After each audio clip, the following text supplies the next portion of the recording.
everybody, and welcome back to my channel, or welcome to my channel if you are new. For those of you who don't know, back in December of 2022, on my 28th birthday, I was diagnosed with a more than likely benign brain tumor known as a pituitary adenoma, and it has completely changed my life, and I've been documenting this entire journey and sharing it with you all. So if you've missed any of my past videos related to it, I will have a playlist linked down below for you guys. Today's video is just going to be all about my endocrinology follow-up, as well as my follow-up with the comprehensive ophthalmologist. And make sure you guys tune in next week as well, because I will be doing a special video as I will have hit the 1-year diagnosis mark, which is insane. My birthday is on December 20th, which is next Wednesday, and marks an entire year since I was diagnosed. And on Friday I will be doing a special kind of video just recapping everything and talking about where I am now. So be sure to hit that subscribe button so that you don't miss it. And with all that being said, let's go ahead and get started. So today is Monday, November 6th, and I just got back from my follow-up with the endocrinologist and figured I'd sit down and let you guys know how it went. Overall, it was a really great appointment. I am currently on 0.25 milligrams of the Cabergoline once a week. However, I'm still having the horrendous side effects when I take it that I've had all along. If you guys want to know more about those, go back and watch previous videos. I have an entire video where I documented me taking the Cabergoline back when I was on a higher dose more frequently for the first 2 weeks of my treatment that I will link down below for you guys. But I'm still experiencing all those side effects, and it's been almost a year that I've been on this medication. In January, it will have marked a year, and at this point, the doctor doesn't think it's worth me being on for having all these side effects. So what we are doing is we went ahead and we drew some blood to check my prolactin levels. I have not gotten the results yet because I literally just got back from the blood lab, but depending on the results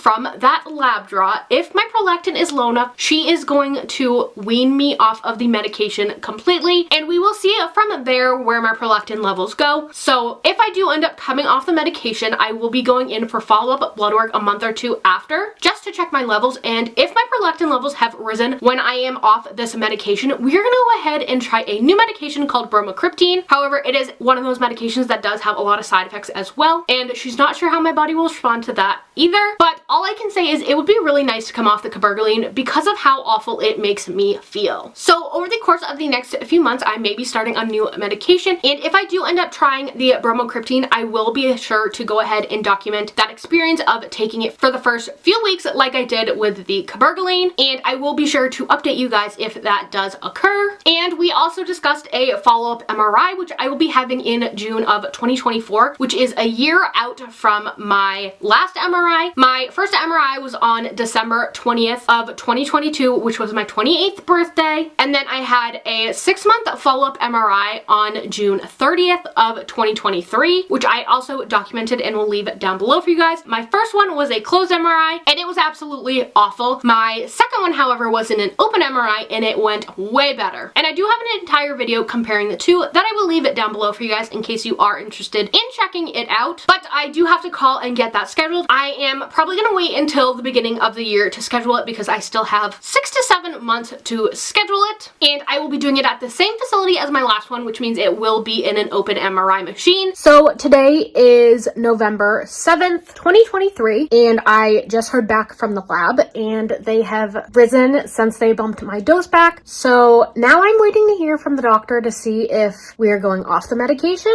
or if we are going to be switching to the new one, or if we're going to stay on what I'm on. I have no clue, but that's what I have for an update for you guys. Today is Wednesday, November 22nd of 2023, and I just got back from the eye doctor. My eyes are still pretty dilated, at least this one is, so if my eyes look funny, that's why. This is what my eyes currently look like. It's kind of crazy. Obviously, this one is way more blown up than this one, and I'm not exactly sure why, but that's what they look like. But I figured I would come on here and let you guys know how it went. It didn't exactly go as planned. I figured, you know, there would be maybe some improvement, or that we'd kind of be at a standstill and that everything would be good. However, that is not exactly the case. So I went in, I had my visual field testing. It looks the exact same as my last one, except for one new tiny spot in the upper left quadrant of my right eye, which was not there before. However, they are not worried about it. It could easily just be because my eyes are tired and I'm tired in general, but my visual field defect hasn't gotten worse, which is the good news. The bad news, however, is that my vision has definitely gotten significantly worse.